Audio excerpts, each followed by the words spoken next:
I am the disabled guy with the disabled life. This podcast is going to be about disabled issues and other things that interest me and others from the disabled community. I did this so that people understand what we go through in life and what we do, because a lot of what we do, it is interesting. I'm also going to talk a little bit about ADA and things of that nature. It's something that's very important to me and something that I learned a lot about when I did an episode. I'm going to talk more about it. Okay. This podcast, it's going to come out at 10 p.m. Saturday and Wednesday. So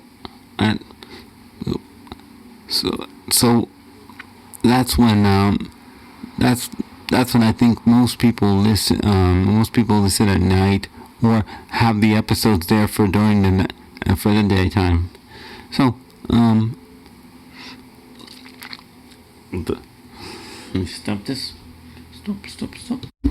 Okay, what I'm going to talk about today is something a little different. Okay, as I was an adult, excuse me, as I started being an adult, I started doing emergency volunteer work. I'm going to tell you a little bit of a story and then give you a piece of advice at the end. Okay, so I joined this volunteer group. I was the only disabled person in the group. I was doing my job. Everything was fine. And all of a sudden one day, I started getting accused of things, and of calling a person, and once I found out that they didn't want me to call there, I decided, okay, I'm done. I am not calling them anymore. And I told them I am I'm blocked. I noticed that because I used my cell phone to call them, and his mother screamed at me. So I hung up. I said, okay, fine. So when they came when I went to a meeting, or they came to my house for a meeting, I decided, okay, I'm going to tell these people. So I told them this. So I told him, I said, I called once, and this happened, so I'm not calling again. So I left it there. I thought everything was going to be fine. Then, the next week, or the next whatever it was, I don't remember when it was, that we had another meeting at the house, and he kept doing this. I got mad, and I finally got mad and blew up and said bad word. I'm not proud of that, but now here comes the story. No more of this. There's a couple more stories behind this. So then, that ended.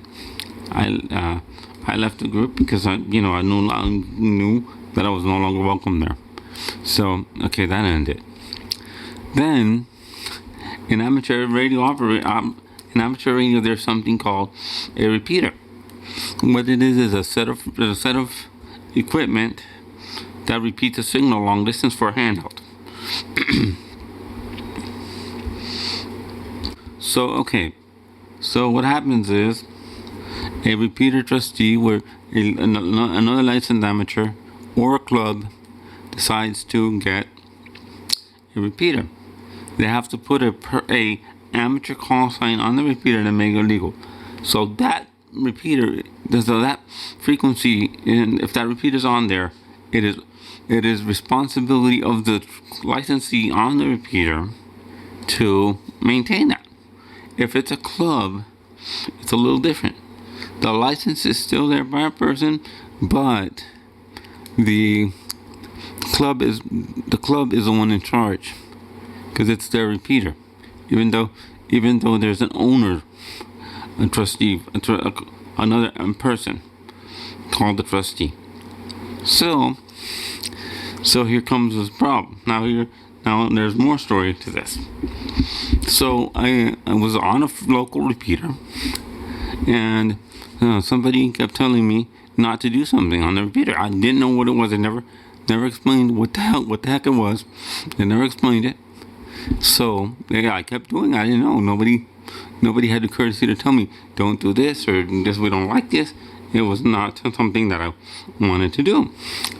I intentionally didn't want to do a problem. So I kept doing it. all of a sudden, this repeater club that no longer exists.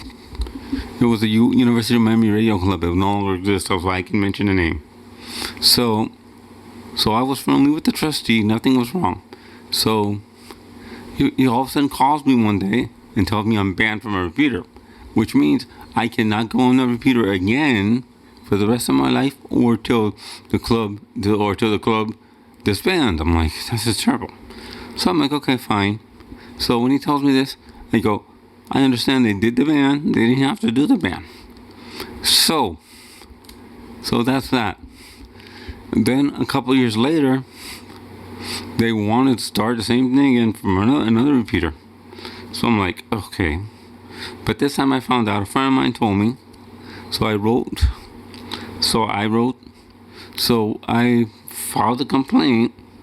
Okay, no, I'm sorry, I didn't file a complaint. So then I called the FCC, which is our governing. So I called the FCC and I told them, hey, I think they're violating. I explained to them what is going on, and in turn, I was the net control at the time for SimplexNet. So what's going on now is the person on the phone tells me that she thinks they're trying to do this to stop me from the doing the net, which I in turn said to her, no, I don't think so, because there were two other people that were also legally disabled, and they were doing the same. They were trying to ban those two people also, and the reason I know is because one of them was the net control manager's wife. So I'm like, okay. So I simply told this person,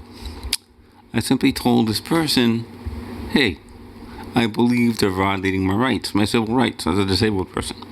So lo and behold,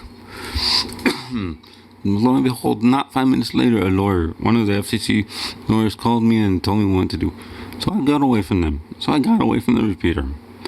And for those of you that don't know, before I go there, another person during the ban time threatened to ban me. I said, you don't need to do that. I walked away from the repeater. So I wasn't using two repeaters. So that's fine. No problem. So to make a long story short, which has to be short, which I've made long enough already, but I'm going to have to keep talking about it. So then, I'm also a volunteer examiner. So one of the people that were trying to ban me from a repeater, I don't know if it was the first time or second time, but I had to, as a amateur radio operator and examiner, there has to be three of us in a room in order for this exam to be validated. But bear with me, I'm telling you this because I'm going to give you some advice. So bear with me here. So I go to the club meeting, and who do I see? One of the people that's trying to ban me, and I had to take action to stop them. So, okay. So I went in there, signed the paperwork like nothing, no big deal, because it's my job. I said, well, what a hypocrite. He's comes in here for me to sign his exam when he's doing what he's doing. Okay. It's a he. So so we do that. So now here comes advice. So as I was I joined another group called Coral Gables Races. A friend of mine that's disabled, and her husband were taking me to meetings. So one day she falls asleep, and because of all these actions, I was mad.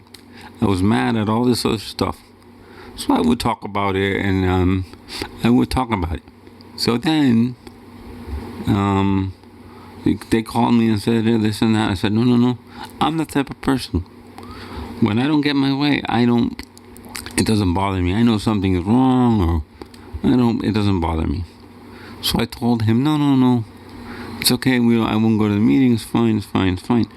Because they met the angry person. So, but they thought I was awake because I would talk bad about him or whatever because of this. It was not true. What I'm saying is, people judge what they see.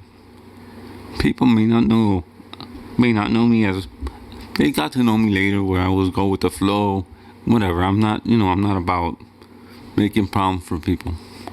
So my thing is, if you know somebody's doing something wrong, there might be a reason why they believe that. Because you might be angry or be mad or something, and you're showing that side of yourself. It's not their fault. It's not your fault. It's just because what is going on. So I say, give them grace. Let them do what they need to do. Let them think what they need to think until you can prove to them in a nonchalant way, like I did, that this is not a problem. So, the advice here is, if you're going through a bad time in your life, and you meet a person, don't let them decide what they want to think. It might be wrong.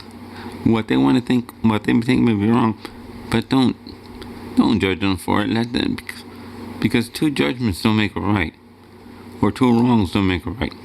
So just let it go. I know it can be frustrating to do that. I know it can be, because you're not the person that they're seeing. You understand? You know that. That's something that I understand, and I know. I finally let them go away. Let me tell you something else that happened. Okay. Being that I was also involved with the weather service. One day there was a hurricane. There was a tornado. It's not a hurricane, a tornado.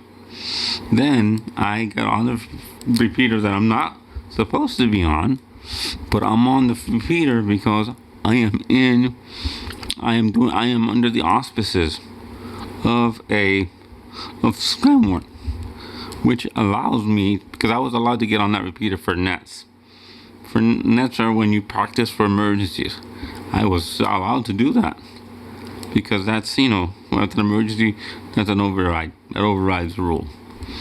And so I get on and so the Skywarn person called me and said, "Hey, get on this repeater frequency and talk about our tornado." I'm like, "Okay, fine, I'll do so. I will do so." So, okay. So here comes, not the trustee. The trustee knew the rule. Because when he spoke to me, I said, "I'm part of Skywarn, and what do I do? Can I get on there for nets?" He said, "Yes." So I'm like, "Okay, I'm good to go. I'm safe." So then I got on there, and one of the other amateurs, that's also a trustee, but not of that repeater, decides to get on the repeater and say, to get off. So I simply raised the trustee, which was on the repeater, and I said, "Advise this gentleman to stop." And I immediately said, "If this doesn't stop, I will have the weather service contact him and put a cease and desist down, because it was illegal what he's doing. It was infringing on public safety. I don't know." So, I'm sorry for the long episode today, but I had to say all this because I needed you to understand where I was going.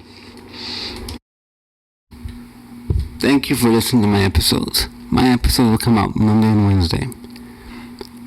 You can listen to me on Apple Podcast, Spotify, and many others, including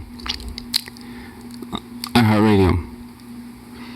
The reason I've done this podcast is to give people a voice, because I think that the disabled community is missing a voice, but I am in a unique position of being able to afford minimal equipment to do this. I'm going to give you my email address. If you want to contact me, is ke4key@gmail.com, and I will also can also follow me on Twitter, Facebook, at The Disabled Guy, and a few other places where I put my episodes out on Facebook too. With that, thank you for listening. Let me come back in for a second and say thank you. Thank you for your support, because I do also have a Facebook page called The Disabled Guy. The Disabled Life. I've been slowly gaining followers, and thank you for that. I've been out with that 10 for the longest time. I just looked at it yesterday and I had 12. So thank you for that.